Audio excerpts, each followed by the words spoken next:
Hello, hello, hello. Welcome to Life Discussions with Dr. Jefferson. I am Dr. Jefferson, your host. And today we're going to talk about a couple of things. All right, a couple of things we're going to have a discussion about today. But our accountability conversation will be around single parent talk, making the line of delineation, drawing the line of delineation between a single parent and a primary parent with in a co-parent situation where the absent parent is not in the same home as the children primarily for the vast majority of the parent time that takes place as parents. Okay. um but first we're gonna get to something that Idris Elba super fine self said. So for those of you who saw the preview and all of that good stuff, Idris Elba draws some very interesting conclusions about the way that the female and the mind, the female's mind and the male mind responds to, I don't know, love, right? How they fall in love, how we fall in love. And I would like to know what you guys think. So, according to Idris, women fall in love based off of what they're told. So, whatever a person says is typically what gravitates to a woman's affection, and she falls in love in that way. And hey, Joy, how are you? Also, shout out to the chat. Hey, Big Kane, how are you? What's going on, Jermaine? How are you? Um, so I want to know what you guys think. Do you think that women fall in love based off of what they hear from a man? And alternatively, he says that men fall in love based off of what they see. I love the way that everybody think that when men are visual and it's limited to male, not human. It's a great thing. So tell me what you guys think. Do you think that men fall in love based off of what they see? Do you think that men are the only one that fall prey to the love at first sight that actually may be lust? Do you guys feel that way? Somebody, anybody? Tell me what y'all thinking. I'm curious. Cause certain men can get away with saying certain things, and Idris is one of those men. Women, we love the visual too, and a lot of women fall prey to the fact that a man is like super fine, so it's not just a male thing, in my opinion. So Jermaine, what do you think motivates a man falling in love? um Also, you said, Joy says, depending on the age. So at what age do you think those sentiments are true? And what I like I was saying, basically, another thing that Idris talks about as he elaborated in that, and that's the reason I didn't say it at first. I want to take my time with it. Okay, Idris says that. Let me find a way. Let me put this up here because hmm, let's just see what we got for you. Wait a second, so I can quote this wonderful man. All right. I would use Mario J's infamous "I'm about to piss somebody off." But I might be about to enlighten some of you guys, especially the ones who feel very heavily about some particular thing. So let's see if I can add this in here. One sec. All right. So take a look at what Idris has to say.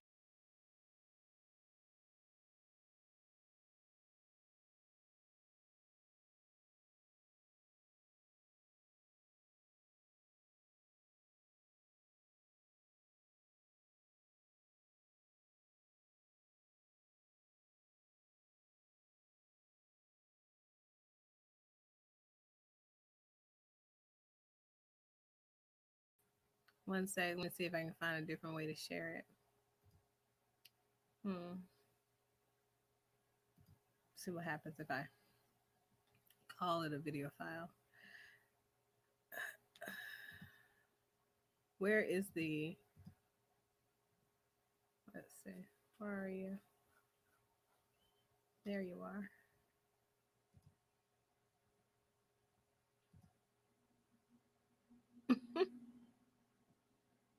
Yeah, it doesn't want to let me share it. So, So basically, he says that this is why women wear makeup since men are visual. One could easily say this is why women get surgery too. And he says that this is also why men tell lies. Can't make this stuff up. You just, you absolutely cannot make this stuff up. It's amazing to me. Amazing. Amazing. So what do you got? But what do you guys think about that? What do you think about that being a fact or a fact for Idris? I find it to be very interesting personally. Let me close my iMovie. You said nope, that's a lie.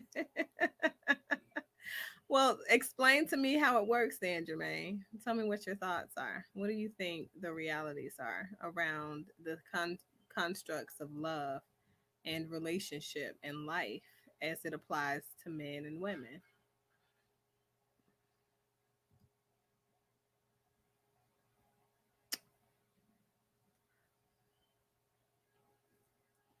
Hmm. Well, I'm looking at a lot of stuff. Let me go over here and look at y'all comments and see what we got going on.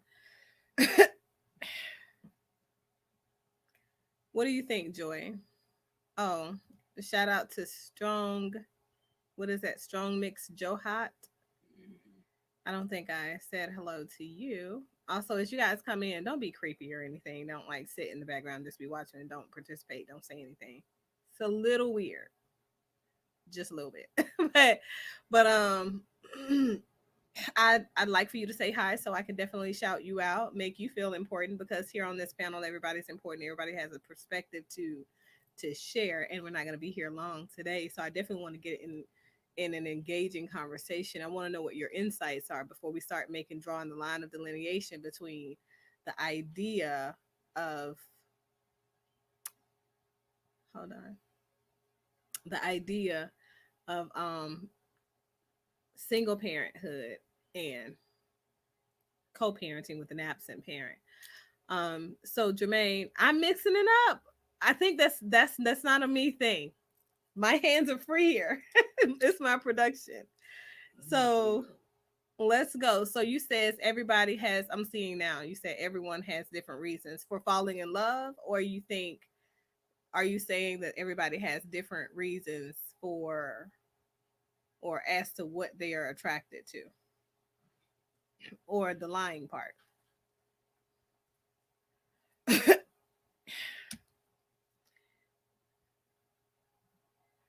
Yeah. So personally, I feel like Idris is right about people in general being visual creatures. I don't feel like, okay, falling in love. Yeah. I don't feel like sometimes that leads to people falling in love. I think that men are attracted to women based on the way that they look at first, and then based off of the content of their character or I hate to say it, how good the sex is. There are things that gravitate people into a person. And then typically, after a while, we see people having a lack of attraction due to the fact that these first things or these initial things attracting their attention no longer being relevant, right? Because in the grand scheme of things, you find out who a person really is when those masks come off. Now when he says that this is why women wear makeup, it's just amazing. It's beyond me. So we can't not wear makeup and still expect for men to, come our way and shoot their shot and all that good stuff. Like I felt a little offended. because I didn't wear makeup for the vast majority of my life. But it is what it is. But so let's talk about this. Parenting also oftentimes comes with the misconstruct that if a parent is no longer with the other parent of a child, then whoever is left parenting the child is now considered to be a single parent. Okay. And so today, I want to demystify some of these things that are definitely just all right, all out lies. Okay. Right. Right. Most people do. Most people do. You know? And no offense taken. You guys are welcome to share your insights here. I got a person that is a constant um how do I say naysayer. Okay. that comes on here and everything I say has no validity regardless of what numbers and what science backs it. But their insights are definitely welcome here. Why? Because I feel like everybody has something to offer to the conversation that's valuable or just as valuable as the other person. But here we are here for accountability. So it's about the facts, innate facts or perceived facts. And either way, I push forward what they are before they come forward, right? But so, anywho, to get back to our accountability conversation of the day, when we say single parenting, I think that's disrespectful in so many ways to another parent when another parent is very much there, present, psychosocially, attending to the child's development, financially assisting in the child's development, being a support for the other parent, many things, many things. You said ask Idris if he met his wife without makeup on. Now, I don't think that Idris goes away from or shies away from women wearing makeup, because she definitely wears makeup, and I believe she's been wearing makeup since they first met. But I'm sure he sees her without makeup on. I hope so. When I say things, I have to like be tread carefully, because there are some I've learned some lessons, you guys. I've learned some lessons. I will never forget. I had a client one time, and this client was in her 70s, and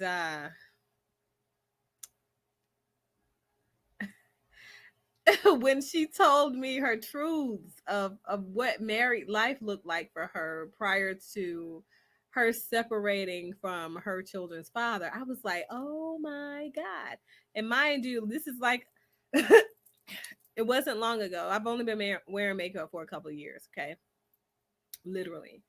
And it was just when I started wearing makeup, and she was, she sat me down and she told me this story. She was just like, because she noticed that many days I wouldn't have on any makeup, and she just happened to ask, and she was like, I know you don't have to answer, because you don't have to tell me anything, because you're my therapist and everything, but I just think that you do such a beautiful job with your makeup.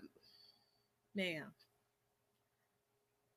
I have pictures of me initially starting doing makeup, and still I'm learning now. Like, I know, ma'am. I know I don't know what I'm doing, right?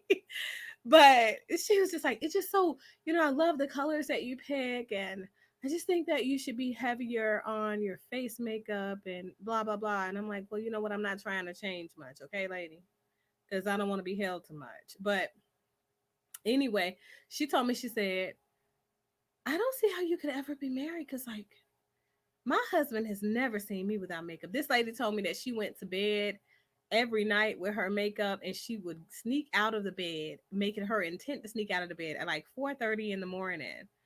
Now, mind you, I get up at 4:30 because I'm accustomed to the military lifestyle mindset, and that's just how my mind, it'll wake me up. But I'm not about to sneak into the bathroom, take a shower, remove my makeup, reapply my makeup, and then get in the shower and fake a shower later on after he wake up. Girl, that's too much. Ugh. Mm-mm. Good God.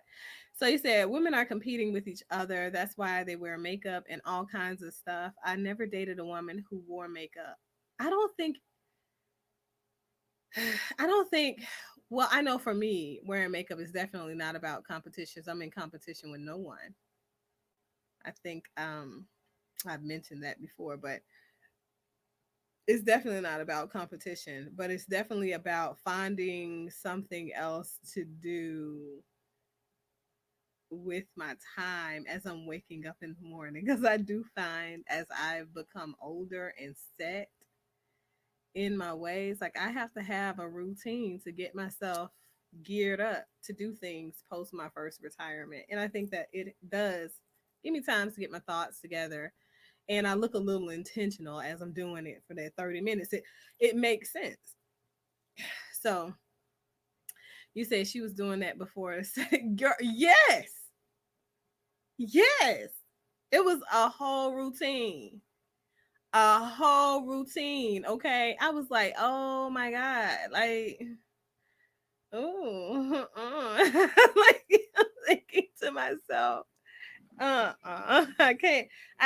can't do that's a whole lifestyle. That's a whole lifestyle. That's just too much for me. She had hella pillowcase. Girl, look. I just it don't work for me, you know? Half of the time I'll get lazy and don't even do anything on my face just cause at least the eyes, if they turned out right, I don't need to put on no, cause I just do like a tinted moisturizer for sunscreen. But I I couldn't imagine doing all that extra stuff. You said try yoga or exercise, then why makeup? Oh, I do that too. Because yoga and exercises are different. They're different. They put my mind in a very different place.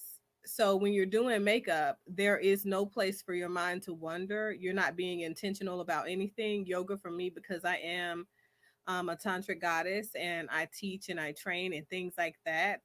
Um, I'm very intentional in my manifestations and how I spend my time and things like that. So in that space, it's about manifestation. So I think it's what you train your brain to do. For me, when I'm doing makeup, I'm not doing anything else. I may be doing recordings and stuff like that for my day, for my patients and stuff like that. But in my mind, I'm organizing what my calendar looks like, what type of patients I'm seeing, you know, treatment planning, stuff like that, clinician stuff. I don't know, but it does give me that to do while I'm having my coffee. So, back to my original thought as we're talking about this primary parenting thing. It can be very disrespectful for you to say, "Oh, well, you know what? I'm a single parent," right? And you, in the same sense and in the same space, are receiving child support, child care assistance, government assistance. And I know this doesn't apply to very many people outside of America because everybody doesn't do government assistance. Vast majority of countries don't. But government assistance and all of these different things, um, you can't say you're a single parent. I'm sorry. I'm going to take that away from you right now. We're going to put it in the trash and we're going to do some reconditioning, okay? So, if any of that is true, if any and all of that is true, then you need to throw out the single parent ideology. Now, if for you to be a primary parent where you have the other parent or bonus parents outside of yourself who are not in your household, they're outside of the system, primary system, or where the child lives, or they spend less than 51% of the time with the child, then we can say that we're co-parents and that the other parent lives in a different space, separate space, or whatever. Because what happens is that parent is still supportive for you, parent still paying child support for you, parent still providing rides to and from school, to and from daycare, whatever have you. All of those things that are essential parts of you just being a parent, still molding and shaping and cultivating and psychosocially attending to the child, financially responsible for the child when they can be just like yourself. So, one of the things that for me really is interesting when I'm hearing patients talk about it, especially in my parenting classes, you guys, because I thought that this would be interesting to talk about, because right now I'm in the middle of another parenting class. I take like 1 week breaks in between delivering instruction or whatever. But in these 12-week classes, like I'm sitting with these people for the summation for an hour or whatever, and I'm rendering parenting education and how to co parent, how to build two healthy, separate homes for the child, ideology around co parenting, family team meetings, and things like that, what a parental whole line is, all of those things, like, early childhood development, late phase childhood development, all of that good stuff, adult development even. But so one of my participants happened to say, well, now mind you,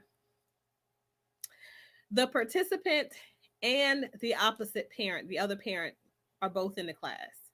Not only are they both in the class, but also the significant other of the person that made the comment is also in the class. Okay. So you got three people that are responsible for the direct oversight of these children. Hey, Money Boy Trey, what's going on? Okay. So you got three people who are part in an essential part of the parental whole line in the class together in a shared space with about 36 other participants. Okay.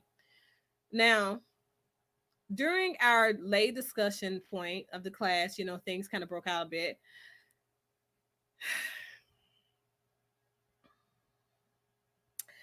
She said, well, I'd like to share with the space and get you guys' ideas, because I'm a single parent, and, you know, I just feel like with everything that comes along with being a single parent, sometimes it's hard to keep a job.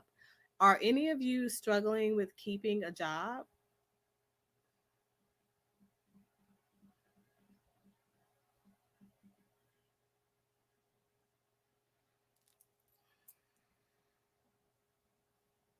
So,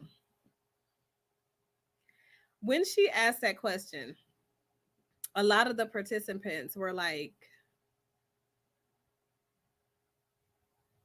nay, nay. Like, no, no, I'm not struggling with keeping a job. Like, who's struggling with keeping a job? So the question that I asked, I said, so are you referring to COVID related distress, being alleviated, I mean relieved from work in your position and things like that? And she said no. She said, um, I just felt like, since I was receiving child support, like, and my significant other is working, and, he's in the household, then I needed to spend more time at home preparing the home for when my child comes from school and things like that. So I could be less stressed out with all of the in and outs in the day to day to the 3 days that I have my child at home fully on my weekends. So she said 3 days. She still is considered to be the primary parent. However, I want you guys to understand that when you do have a parenting plan in place and the courts have issued that parenting plan, you can do whatever you want. You can manipulate parent time with the other parent as much as you want to, as long as they agree. You don't have to stick to the parenting plan. So their parenting plan was that she was supposed to have 4 days. They have 4 and 3, okay, a 4 and 3 split. So typically she's supposed to have the kids at the beginning of the week starting on a Monday afternoon after school. Dad is supposed to have the kids at the end of the week starting on a Friday morning before school, and he's picking them up, taking them to school from his home, I mean from her home, and the kids are staying the weekend with him. On the weekends that is his weekend, he drops the kid off, and on the weekends that is her weekend, they swap. Okay. Now,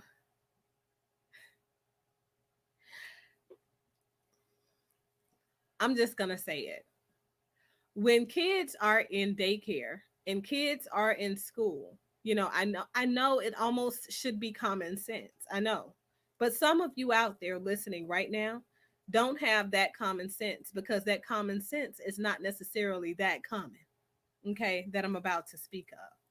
But when your child is in school during instructional time, or a child is in daycare during child care time, your child is not directly under your care, and that is not parent time with you. Okay. I don't know how many people knew that.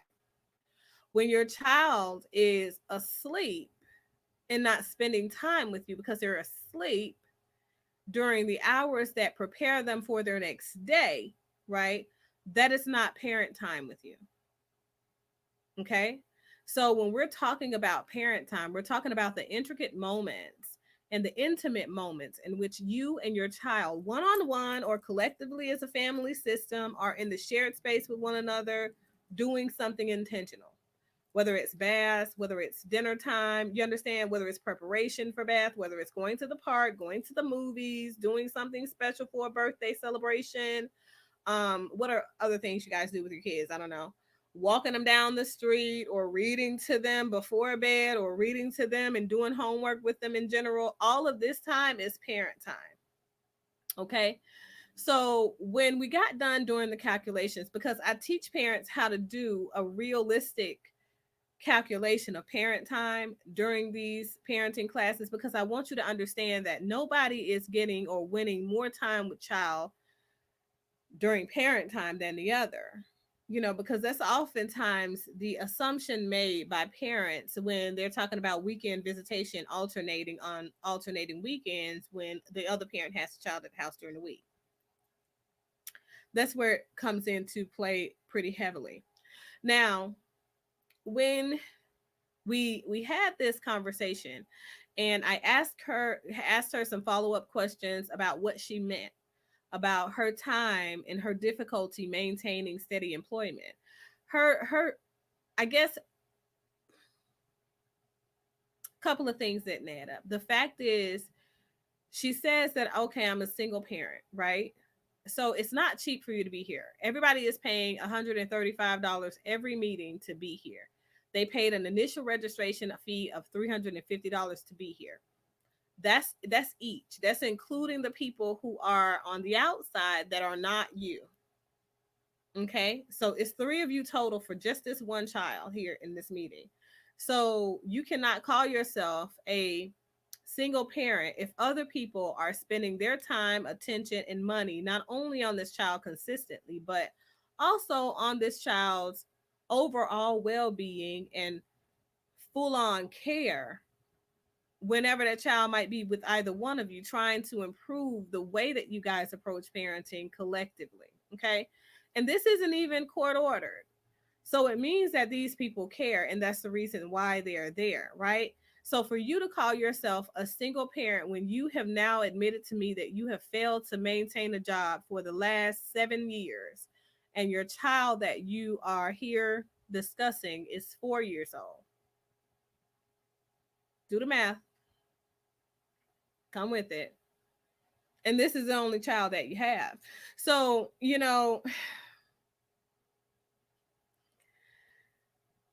you're not a single parent if there are other parents in the equation who are also doing the work and oftentimes doing more work than you to make sure that that child is balanced and tethered. Now, you're doing what you want to as far as your parental agreement, and you only really have 3 solid days with this child at any given time. You want us all to believe that you're out here doing everything on your own and that you really are a primary or a single parent, but you're using up other people's resources while they could be using those same said resources to provide for the child because the child is primarily with them most of the time.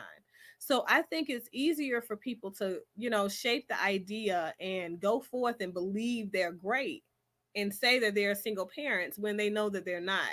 So come to me and have a conversation about you being a single parent when no other parent is paying child support, when no other parent is spending psychosocial time with that child, developing that child, having conversations with that child, disciplining and redirecting that child, putting their energy into that child, cultivating and shaping that child. All of those things that are very much essential in order for us to make sure that our children go out into the world and are productive in their positions in life. All of this energy that goes into a child, right?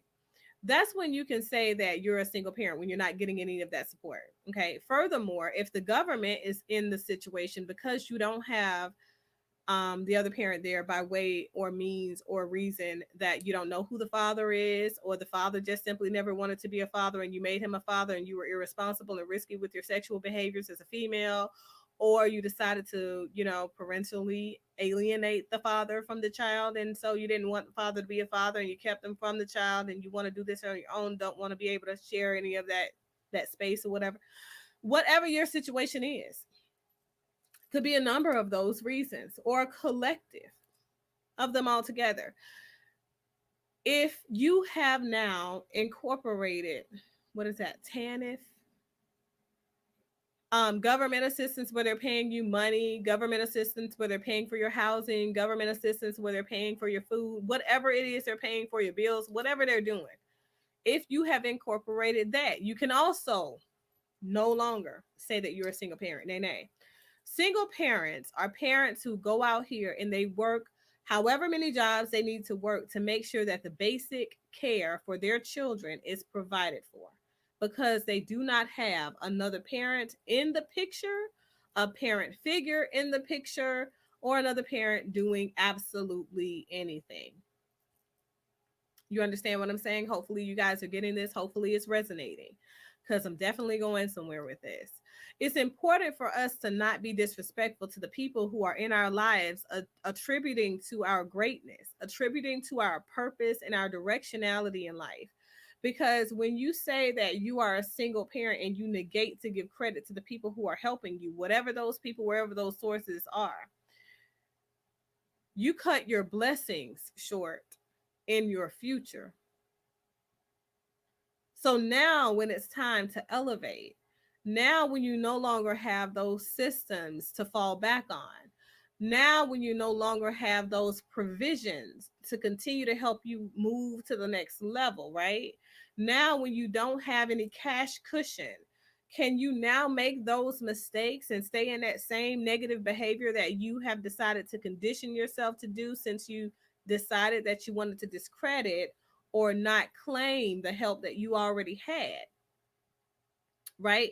So now that you don't have those things and you still can't keep a steady job, what does your life look like now? Everything in life, people, comes full circle. I tell people every single day that you have to value those people who are a part of your circle and contributing value to you in a higher frequency, on a higher level, or lower frequency on a lower level, because every component of value that a person contributes to your energy, to your chi, to your life, to your balance, to your wellness, to your calling, right, your purpose in life, everything matters. Everything matters. So you have to give people credit for their due diligence where they are doing their due diligence, because when you don't have those things in your life anymore, you will definitely feel the impact. However, it will be a much more pervasive impact if you have walked life living a lie and discrediting other people for their contributions to your struggle, okay? So, people who are co-parents and recognize the reality is that they are co-parents, and they recognize the reality that they do have other parents and other people in their life who are healthy contributions to their child's well-being and stability and all that good stuff. Those people, I want to talk to you now, because you've already achieved the elevation in life that many of these other people are still working towards, okay? When you attribute value for the insights and the perspectives of those people who are in your life and a part of your parental whole line, helping you directly mold, shape, and cultivate the lives of the young people that you are tethered to, please find it in your heart, in your spirit, in the grand scheme of things, right? To tether yourself to a different or a higher level of your being, to where you can sit with their emotions and their perspective as they are co parenting with you on this journey, because not all times you will agree on things. Find meaningful ways to connect and respect one another, and make sure that those people know that you appreciate them on these many holidays where singularly we're supposed to recognize those people in that capacity, whether it's Father's Day, Mother's Day, Grandparents' Day, whatever, birthdays. Learn to be respectful in the way that you walk this life. so that your energy and your chi may remain balanced and tethered, and so shall you. Okay. So hopefully this has resonated with you guys. Hopefully I've given you guys some great tips to elevate, and move yourself into a different state of your being, or a more functional state of being, so that you can contribute positively to other people as well as yourself. So that is pretty much all that I have. I do have to go, but I will be seeing you guys soon. Go out there, live well, live free, and be a positive impact and influence on the systems of other people as well as your own system by making good choices. Okay, I'll be seeing you guys later. Bye.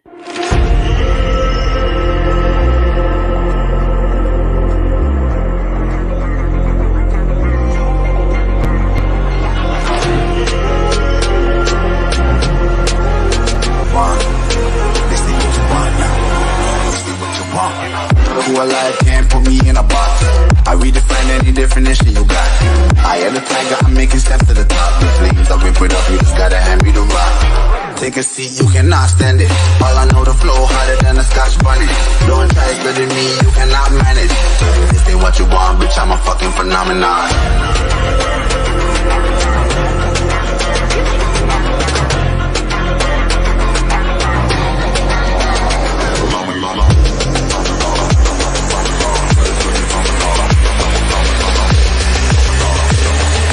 This ain't what you want, bitch, I'm a fucking phenomenon.